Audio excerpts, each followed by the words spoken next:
On this episode of 419 by Design, we'll build this beautiful cutting board. We'll learn some shop safety. And can you guess what kind of wood this is? All that coming up on this episode of 419 by Design. So this year, we're doing another project for the Adopt American Network. And this year, we're going to make a American flag cutting board. We're going to mix it up a little bit. We're going to use an N-grade cutting board. We're going to throw in some resin. We're going to do some CNC carving. And none of this is my idea. I'm borrowing it from my friend Rick here from Silverbed Woodworking. This is all his design. So I brought him in. He's going to show us how we did it, how he did it, and we're going to do it together. So I'm going to have Rick explain how he came up with the idea and why he comes up with these ideas, because they're really cool. Yeah, the idea came up originally is I do projects for Next Wave and then also for my own website. Right. And they contracted me to make a cutting board. So I sat there and said, why don't we make a cutting board that looks like an American flag? And then customize it for whatever customer that we're going to do it for. Right. So first of all, I had to kind of figure out what the sizes were. And the design came out to be about 10 by 16. And it's end grain cutting board because it's better for knives and cutlery for the people to use. Right. So we made the red stripes out of cherry, the white stripes out of maple, and then the union is made out of walnut. Okay. And then we sit there and put it in there. We design how big the stars are going to be. Okay. And then we populate the field with the stars. Okay. And then we cut it on the CNC, and then we fill it in with epoxy. Like you can put someone's name on it. Correct. You can put a company logo or whatever. You can customize it almost in any direction that you would like. So it's really multi-purpose. Okay. And the way I understand it is, we're going to make one with just the stripes and just the stars. We're going to give it to Adopt a Network. They're going to auction it off. And if whoever buys it, if they want to put a name on it or whatever, we'll come back and put their name on it. Yes. And fill it in or whatever. That's really the good thing about this is because of the way we locate things. We pick one point and locate everything from that point. It'll be real interesting to see later how you do all that. Okay, so we're going to do it. So I've already started. I've got a bunch of boards already glued up. Okay. I got my last piece of maple back there in the clamp. So okay. We're going to pull that out, run it through the planer, sand it, and then we got to run it into the little strips so we can flip them up and make the butcher block. The edge I've never made an N-grain butcher block, so yeah, we're following you. Okay, so, that's great. Right, it's not that hard. Let's get going then. Okay. Cool. To get things started, the guys already built a plank. Time to plane and sand.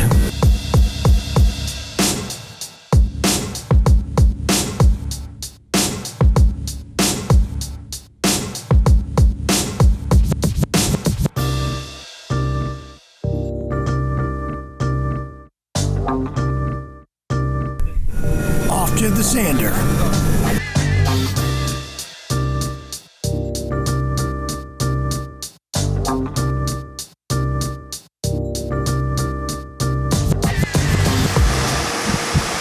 Smooth.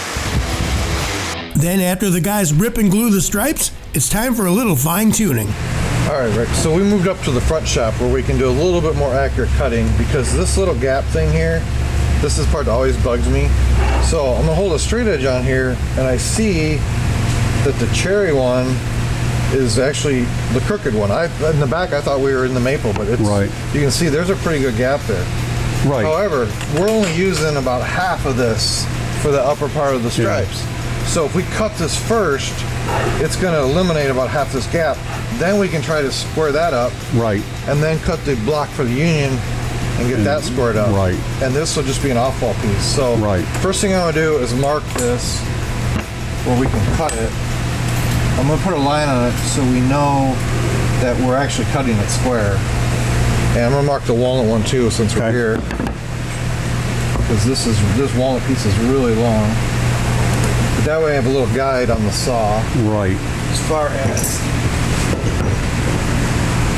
So we're going to cut this and see how it changes it. Right. We know we still have to sand it, but at least it'll be... Maybe not as much. Exactly.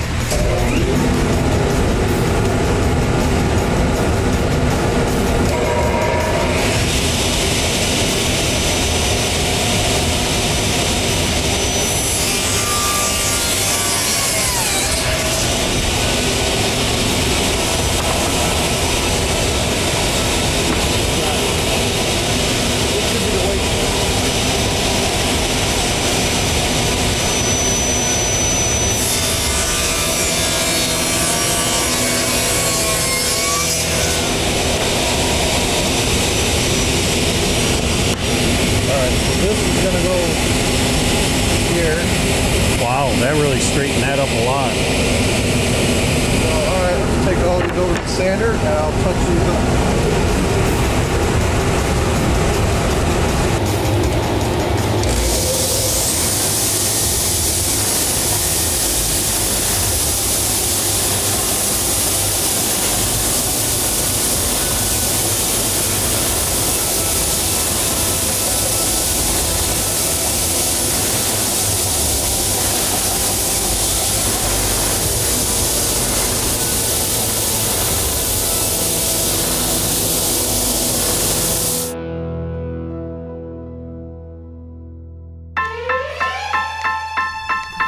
All right, would-be woodworkers, can you guess what kind of wood this is?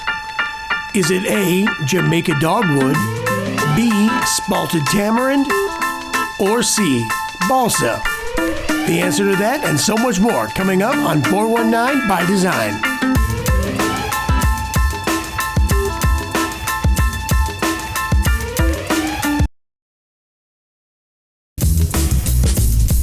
What kind of wood is this? If you guessed spalted tamarind, you're right. So, spalted tamarind is a native to Africa. It's grown in the tropical regions. It's grown in the tropical regions all over the world, but they grow it for the fruit, not necessarily the wood. But today we're here to talk about why we use it for the wood. It's a fairly heavy, hard tree. The center of the tree is a lot like the hard maples that we grow in the US. The sapwood, which is the part I'm holding in my hand, is the part right after the bark. And the sapwood in this tree is very susceptible to rot, insect, it's not very durable, it's very cold. And that's what these black lines are. The spalt is actually a form of rot. And in the US, we only import the rotted part of the wood, the part that's all spalted.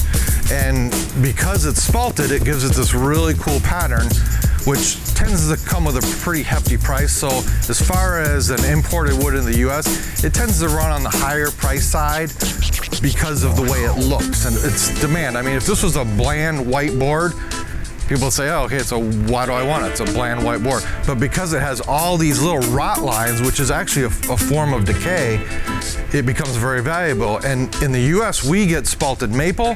However, the lines are not this detailed. They're not as close together, they're not as intertwined, which makes this wood really cool. So that's why we bring it in. It's great for guys that do turning, guys that do cutting boards even, or just making cabinets. It makes a really cool pattern because every board is totally different. All right, so you're probably saying, why do I want to put a piece of rotted wood in some of my furniture? Well, when it's growing, it's decaying and rotted. When it cuts down, it goes through a kiln, it's dead, so it's not growing anymore. It's not out in the elements anymore. The kiln kills everything that's in there. So you're left with just what's left over, which are the black lines and everything like that. So you don't have to worry about, oh, this piece is gonna rot away or it's gonna keep getting like moldy. None of that. It's sealed, it's done, it's ready to use. So we bring it in and it's a fairly good seller. You're buying a piece of rotted wood, but it's really cool. So you ought to give it a try. And now let's continue on with the cutting board. We're finally done with all this cutting and all this gluing and all this sanding. So now we kind of get to the fun part, but this is the part that we did a flag last year for the same Adopt America Network, and the hardest part was getting all these pieces to line up so it looked good. Right. So now you got this down pat because you've done this work. So go ahead, explain to me how we're going to make this work, and it's going to be easy and not like the way I did it. Okay. The way I do it is that we've already cut our strips out, and we have our cherry and maple, cherry, maple, cherry, maple. This is the bottom 6 stripes. Right. And then we'll have our walnut, which is our union. Which is 7 stripes. So we'll have 1, 2, 3, 4, 5, 6, 7. I got 8 here, but that's fine. 7, okay? And then we'll take 7 more and alternate to get our other stripes. Okay. We'll glue this together, we'll glue this together, we'll glue this one together, so now we have 3 big chunks. A little bit easier than trying to line up all these pieces in one spot. And if we have any discrepancies anywhere, we can trim this down just a little bit to take up gaps. And then we can also trim this square to this so we have a real nice seam at this corner. Okay.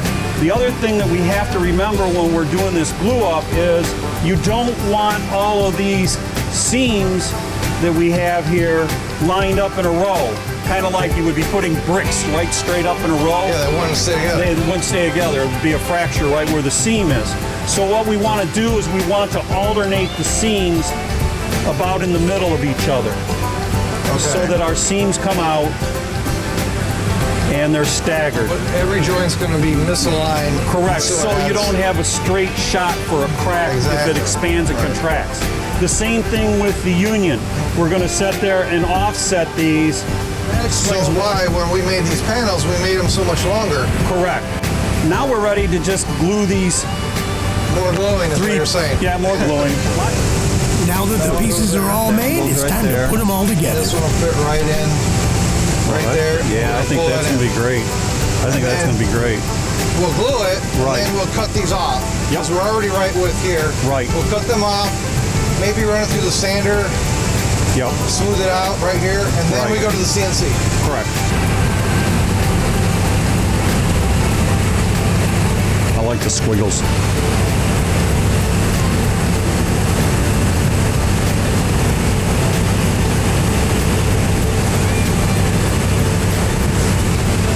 There you go. Built-in trowel. Yeah. What's the rule of thumb? More glue than you have wood? Yeah. Squeeze out is good. This one goes here. That one's going to go there. All right. That's good. Grab that end. We'll just walk it over there. Okay. After all the gluing, it's time for the clamps.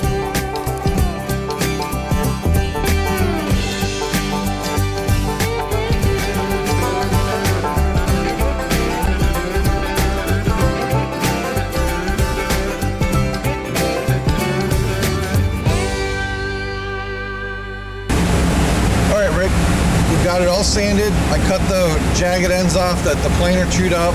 It's nice and smooth. Now we're ready to carve these stars. And you brought your machine over here that we're going to do that with. So tell me about it. Okay, about 8 years ago, I decided I wanted to get into doing CNC routering, and I went all over the internet trying to find what I wanted, and I discovered this company, Next Wave Automation, in Perrysburg, Ohio, made the CNC, and I decided that I wanted to have something that I could eye-to-eye contact if I had any problems, and also I like to keep my money local. Oh, exactly. So I always want to support the local company, so I bought a machine. Now I do some consulting work with them. So now what we have to do is clamp this flag down to our spoil board, and then the next thing we got to do is the software has a center that it picks for the flag itself. Well, we got to get to the same center that the software's at. Okay. And I indexed the software off of this corner.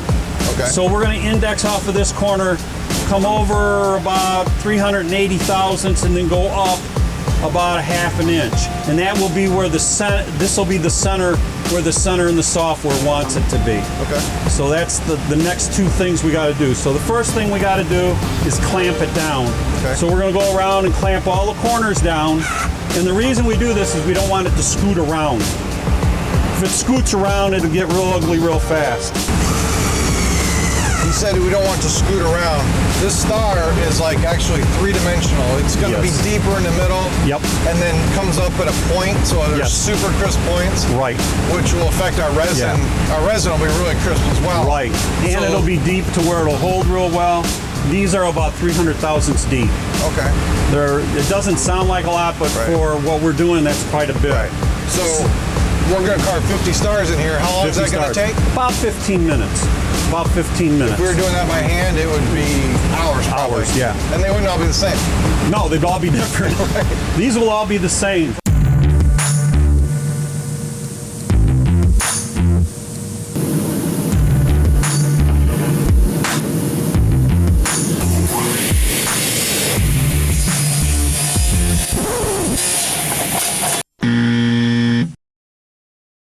So So today's shop tip is cutting boards to length using stops so your boards are consistently the same length, which is like any professional shop would do.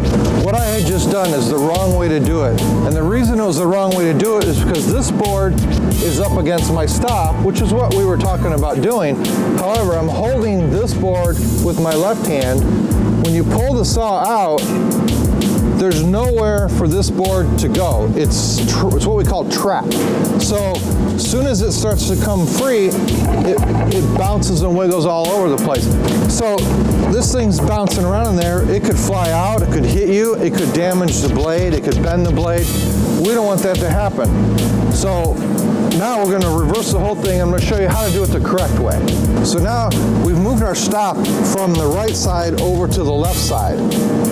So now we're going to have much more control over our finished pieces versus it being trapped between the stop and the blade and nothing holding it in place. So now we're ready to make another cut.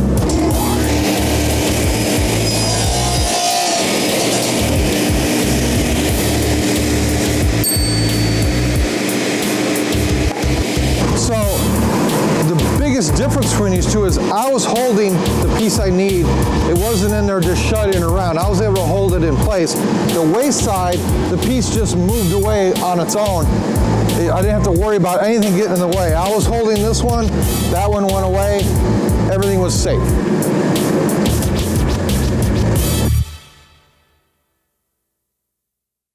And all of that. After Rick fine-tunes some settings on his CNC machine, it's time to cut the stars. Say start.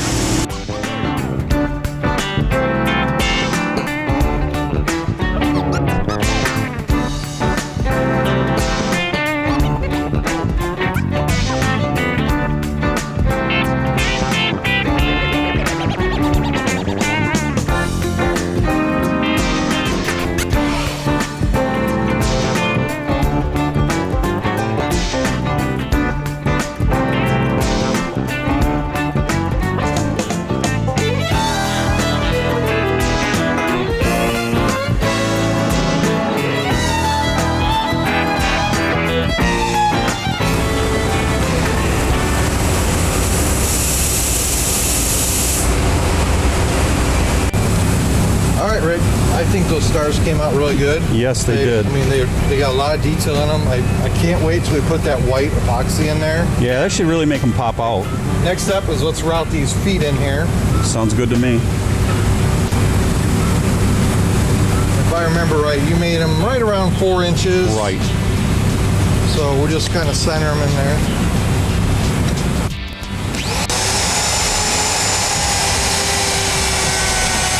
So next, let's start mixing some resin. Yes, resin's next. All right, cool. 5. So you need about 12 grams of that. This. Part B. Part B. Ooh, what a mess. Oh, whoa, too much. You're good. Okay. Liquid urethane. Yep.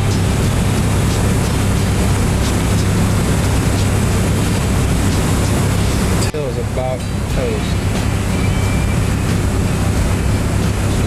That increased the color value a lot.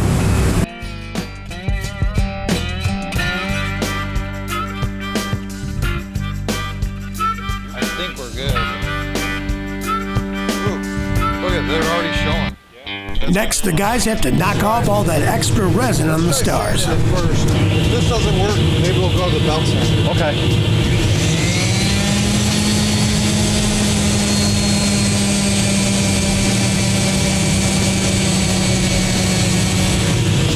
Yeah, these aren't too bad. Oh, that came off. I mean, they got a little few divots in them, but might be able to fill that later. Looks like it's time for the belt sander. Go to the big guns. Yep, the big guns.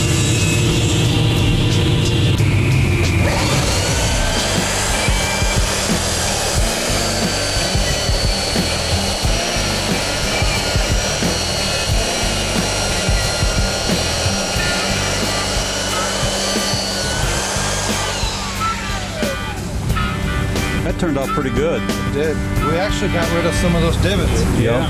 The belt sander did the trick. So Yep. now I think we can just take it. And through the finally, black it's belt. time to add some oil. Looks good. It came out really good. Now will be the cool part. Yep, cool part. Oh my God, look at the grain come out. Real dark, that walnut. Yeah. And see, you really Look couldn't at it see. sunk in. Yeah, you couldn't see the cherry really. No, not until before, now. but now it really pops out. And I got a feeling this is going to take quite a bit. Oh, I'm sure it's gonna take a few coats. Oh, it's soaking in. Yeah. Yeah, tomorrow it's gonna look like we didn't do anything to it. Yep, Look at that. yep. That looks fantastic. That came out really good. Yep. Even the side grain looks great.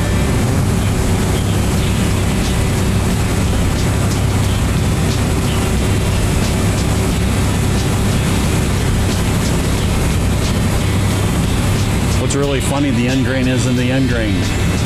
No, not anymore.